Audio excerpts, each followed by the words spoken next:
अच्छा, जिस तरह मैं बात कर रहा था कि थमें मनोज कुमार ते मनोज दूहन बने, मनोज सिंह दूहन बने, सो थोड़ा जिहा सफ़र के बारे में दसो। वैसे तो थारी बहुत सारी इंटरव्यू हुई बहुत चैनलों पर हमारे चैनल पर कई बंदे नहीं पता होगा शायद, तो कहानी थोड़ी समझाओ मानू भी किमें थानू पता लग्या भी थमें असल में कौन है, थारा मूल पहला क्या था, अज क्या है?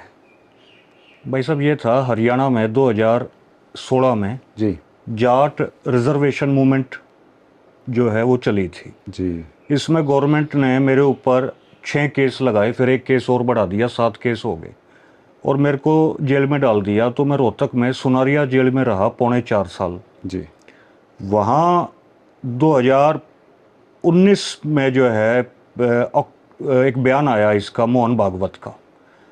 और मोहन भागवत आरएसएस का चीफ है, उसका बयान ये आया कि आज 800 साल के बाद इस देश में हिंदुओं का राज कायम हुआ है।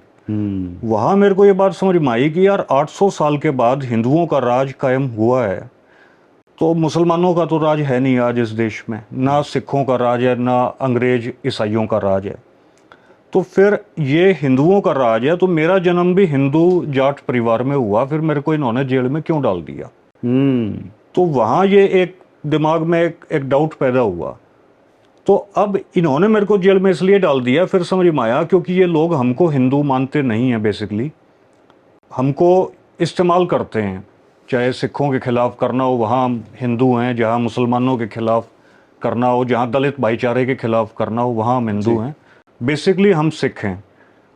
क्यों सिख हैं? क्योंकि जैसा आपने बताया कि यहाँ बाबा बंदा सिंह बहादुर जी की भी मूवमेंट इस इलाके में रही, और भी यहाँ बहुत सी ऐसी थां हैं सिख हिस्ट्री से रिलेटेड जो अभी उजागर नहीं हुई हैं, जो अभी प्रकाशित नहीं हुई हैं। तो वहाँ जो है ना, दास ने ये अरदास की कि महाराज जी मेरे को आप जेल से निकालो, क्योंकि मैं ये समझ गया कि भाई मैं हिंदू नहीं हूँ और अब मेरे बाप दादे सारे सिंह और कौर रहे। जैसे मेरे दादाजी चौधरी इंदर सिंह, फादर मेरे चौधरी सुबे सिंह, नाना जी चौधरी रिसाल सिंह, दादी मेरी राम कौर, और जो है सारा ही परिवार में सिंह और कौर, माता मेरी राज कौर। तो हम तो एंसेस्ट्री हमारी सारी सिंहों की रही है, कौर हमारे पूरे परिवार में सारी, मेरी बुआ ताई सारी कौर हैं। तो मैं अकेला मनोज कुमार कैसे हो गया? फिर मैंने अरदास की महाराज जी के आगे, महाराज जी ने अरदास मेरी सुन ली जी, और मैं 1 महीने में जेल से बाहर आ गया। बाहर आने के बाद फिर मैं जो है, वैसे तो मैंने उसी दिन से ही अपना बढ़ाने शुरू कर दिए थे केस, जिस दिन मैंने अरदास की थी। बाहर आने के बाद जो है फिर मैं सिक्की में आ गया जी। ਜਿਹੜਾ थारा जो सफ़र है सिक्खी का था ना, मतलब कि जद पता लग्या भी थमें असल में कौन है, भी पिछोकड़ थारा सिक्खी वाला था, बाद में थोड़ा जिहा दसेंगे भी जो सारा कुछ बदल गया, किस तरह बंदे बदल गए भी वो अपने मूल ही भुल गए? भाई साहब देखो, ये तो एक बहुत बड़ी कॉन्स्पिरेसी हुई है, और दयानंद सरस्वती जो था ये लास्ट असल्ट था, मतलब आखिरी हमला था हमारी बेल्ट के ऊपर। ऐसा नहीं है कि दयानंद जो है वो पहला हमला था और पहले हमले में ही वो कामयाब हो गया जी। दयानंद का जो आर्य समाज था वो आखिरी हमला था हमारे लोगों को सिक्खी में आने से रोकने के लिए। उससे पहले भी यहाँ बहुत अटैक हुए हैं जी। और आप अभी भी देख लो कि जब पंजाब हरियाणा को पंजाब से अलग किया 1966 में, तो हरियाणा और पंजाब से लगती जितनी भी बेल्ट है ना जी। पूरा बॉर्डर जो हरियाणा पंजाब का है, उस सारे बॉर्डर की जो कॉन्स्टिट्यूंसीज हैं, चाहे लोकसभा की हो चाहे विधानसभा की हो, वो सारी की सारी जो है वो रिजर्व कर रखी हैं। अब रिजर्व सीटें तो होनी चाहिए, मेरा उसमें कोई विरोध नहीं है, लेकिन यूपी हरियाणा बॉर्डर की भी तो एक आध सीट रिजर्व हो। वो पूरी की पूरी हरियाणा पंजाब बॉर्डर की सीटें रिजर्व क्यों हैं? वो इसलिए हैं कि जो पॉलिटिकल इश्यूज हैं ना पंजाब के, वो कहीं हरियाणा में ना आ जाए तो एक बफर का काम करें। इसी तरीके से ये तो पॉलिटिकल बात है जी। फिर कहीं SYL के नाम के ऊपर लड़वाना, कहीं जो है लैंग्वेज के नाम के ऊपर लड़वाना। और दयानंद जो है उससे पहले भी हमारे इलाके में जो है सिक्खी को रोकने के लिए और भी जो है वो अटैक हुए हैं। तो ये एक लंबी कॉन्स्पिरेसी का हिस्सा है कि जिसकी वजह से हम अपना जो मूल है हमारा वो हमसे बुला दिया गया। दिल्ली में किसान अंदोलन होया, उससे पहला जाट अंदोलन होया है नहीं, ਜਾਟ ਅੰਦੋਲਨ ਦੇ ਵਿੱਚ ਵੀ ਬਹੁਤ ਇਸ ਤਰ੍ਹਾਂ ਦੀ ਚੱਲਦੀ ਰਹੀਆਂ ਕਿ ਜਾਟਾਂ ਕੇ ਪ੍ਰਦੋਸ਼ ਲਾਏ ਗਏ ਵੀ ਇਹਨਾਂ ਨੇ ਇਹ ਕਰਿਆ, ਬਲਾਤਕਾਰ, ਬਹੁਤ ਸਾਰਾ ਮਸਲਾ ਤੁਹਾਨੂੰ ਪਤਾ ਹੀ ਹੈ, ਨੈੱਟ ਪਰ ਜਾਂ ਖਬਰਾਂ ਦੇ ਵਿੱਚ ਆਉਂਦਾ ਰਿਹਾ। ਜਦ ਫਿਰ ਕਿਸ ਤਰ੍ਹਾਂ ਦੀ ਜਿਹੜੀ ਮਾਨਸਿਕਤਾ ਇੱਕ ਆਮ ਬੰਦੇ ਦੀ ਹੈ ਜਾਟਾਂ ਦੀ ਦਿੱਲੀ ਕੇ ਪ੍ਰਤੀ ਵੀ, ਯਾਰ ਜਦ ਉਹਨਾਂ ਨੇ ਉਹਨਾਂ ਬਾਰੇ ਹਮਲਾ ਕਰਤੇ ਇੱਕ ਤਰ੍ਹਾਂ ਦਾ, ਦਿੱਲੀ ਨੇ ਜਾਟਾਂ ਨੂੰ ਦੱਸਿਆ ਵੀ ਜੱਟ ਸਭ ਤੋਂ बड़े दोषी हैं, तो वो सारी चीज़ों को किस तरह देखा था मैं? नहीं भाई साहब, बात पता है क्या, दिल्ली के प्रति मानसिकता तो हमारी हमेशा से ही संघर्ष की रही है जी। और जैसे सिखों में निहंग सिंह कहते हैं ना कि भाई दिल्ली मार दी बिल्ली मार दी, तो जाटों में यह है कि भाई जाट जो है दिल्ली जाटों की बहू है। मतलब एक जो औरत होती है ना, मतलब वाइफ है जाटों की, तो जाटों में ये कहावत रही है शुरू से ही कि भाई दिल्ली तो जाटों की बहू है। तो इस वजह से दिल्ली के प्रति जाटों की जो मेंटलिटी है ना, वो हमेशा ही बागी पने की रही है और दिल्ली से जाट भी उलट ही चले हैं जी। सर छोटू राम जी देख लो, या जितनी मूवमेंट हमारी रही है वो दिल्ली के उलट ही रही है। और जहाँ तक बात है बदनाम करने की, ये बदनाम तो करते हैं। देखो इन्होंने पहले हमारी ज़मीनों को कब्जाना था, तो ये कहना शुरू किया अब दिल्ली एनसीआर की ज़मीन काफ़ी महंगी होगी, तो यहाँ ज़मीन हमारी कब्जाने के लिए इन्होंने कहा कि भाई जो खाप पंचायतें हैं, ये खाप पंचायतें तो ये तालिबानी है। जबकि खाप का जो मतलब है ना, वो खा से तो है खालसा और पैसे है पंचायत। अच्छा। खाप का मतलब जो है वो खालसा पंचायत है। अच्छा। ये बाबा बंदा सिंह बहादुर जी ने बनाई उस टाइम, ये उस टाइम इसको दोबारा से जिंदा किया था हमारे इलाके में। और उनसे पहले महाराजा हर्षवर्धन जो थे ना, उन्होंने इसको फिर से रिवाइव किया था, जैसे बाबा बंदा सिंह बहादुर जी ने खालसा पंचायतों को रिवाइव किया, दोबारा से इनको खड़ा किया। तो ये तो बदनाम जो है ये तो करते ही हैं ये। अच्छा अब ये क्या कर रहे हैं, मेवों को बदनाम कर रहे हैं, क्योंकि अब दिल्ली एनसीआर की जमीन ने कब्जा ली। अब ये एक बना रहे हैं Delhi Mumbai industrial corridor, DMIC। वो कॉरिडोर जो बना रहे हैं ये, उस कॉरिडोर के अंदर अब जो मेव हैं अरावली बेल्ट के, उनकी ज़मीनें जो है उस पे निशाना है। तो अब जो दंगा कराने की साजिश थी मेवात के खिलाफ पिछले साल, वो इसलिए थी, एक तो राजस्थान का इलेक्शन में हिंदू वोट कंसोलिडेट हो जाए और इनको फ़ायदा हो जाए।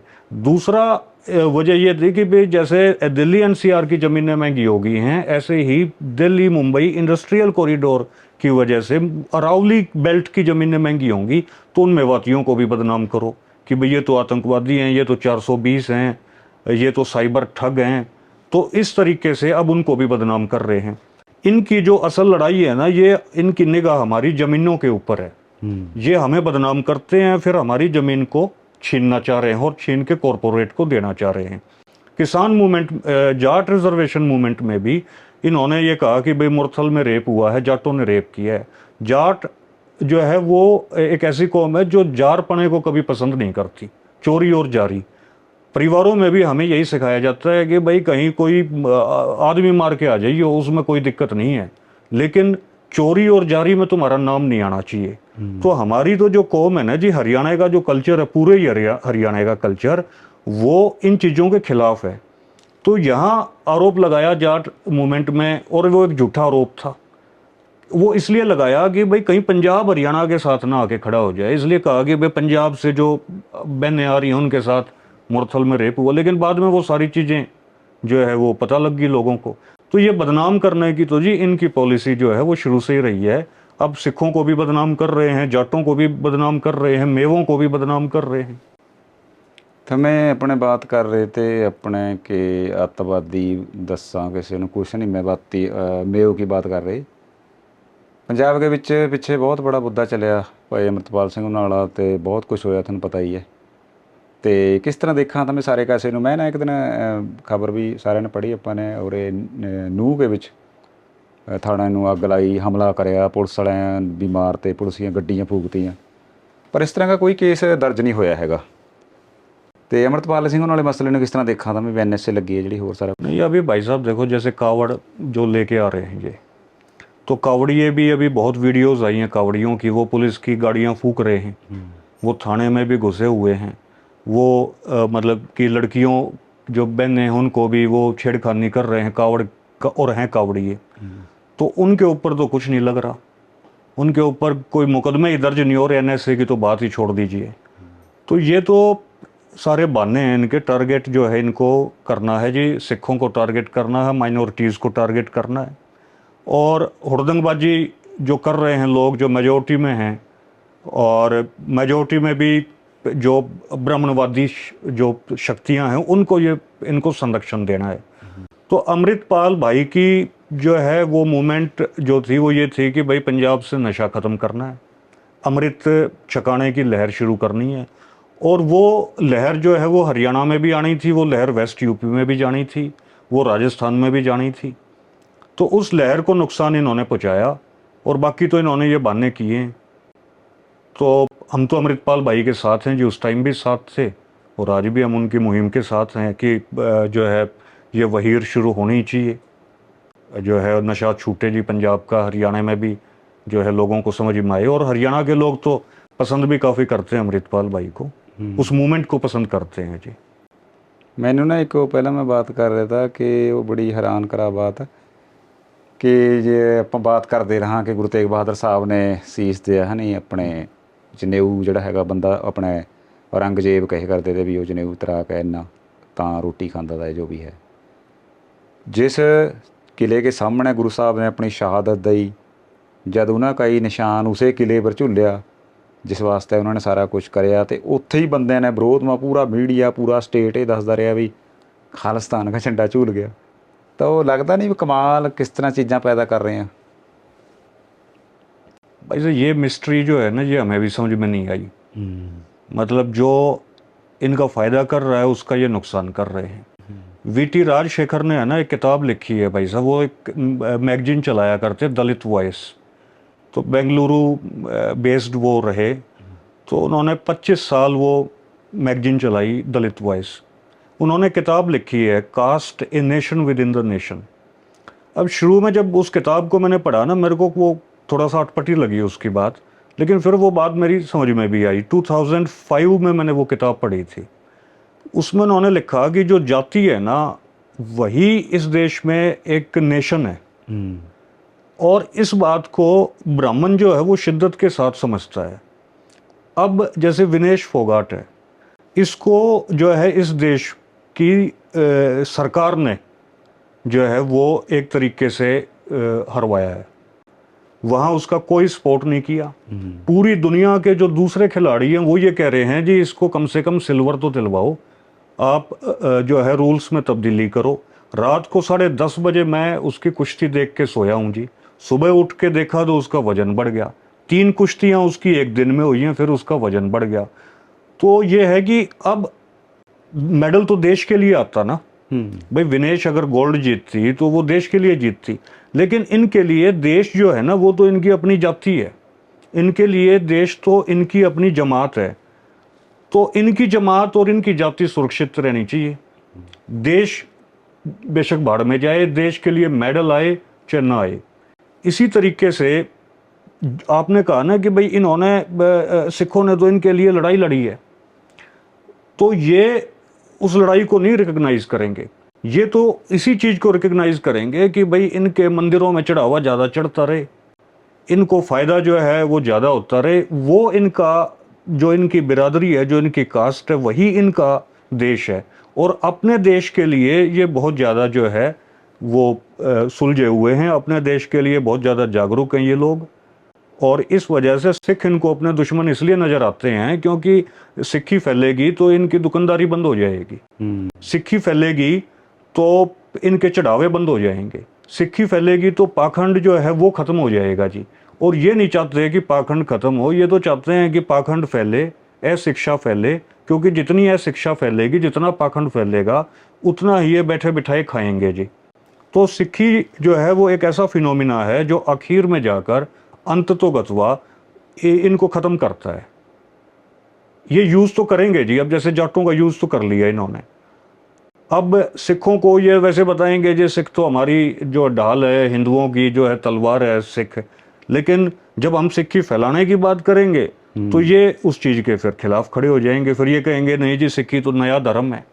अब गुरु नानक देव जी ने जो पुराने जो 500 1000 साल पुराने जो साध थे उन सब को हराया सिद्ध गोष्ठ में, तो वो तो 1000 साल पुराने जो सिद्ध थे उनको हराया गुरु नानक देव जी ने। तो नए पुराने की बात नहीं है, आज सच जुगाद सच, नानक होसी भी सच, सच का क्या पुराना जी और क्या नया होना, लेकिन फिर ये कहेंगे नहीं जी सिक्खी तो नया धर्म है, ये तो 600 साल हुए हैं, ये 500 साल हुए हैं, फिर ऐसी बात करेंगे। अदरवाइज जब हम सिक्खी फैलाने की बात करेंगे तो अदरवाइज जो है ये कहेंगे सिख तो हमारी ढाल है। तो ये तो है मतलब कि जो इनके लिए काम करेगा ना जी, ये जहाँ इनको फ़ायदा हो वहाँ काम अपना निकाल देंगे, बाद में ये जो है उसको फेंक देंगे। ये तो इनकी शुरू से ही पॉलिसी है।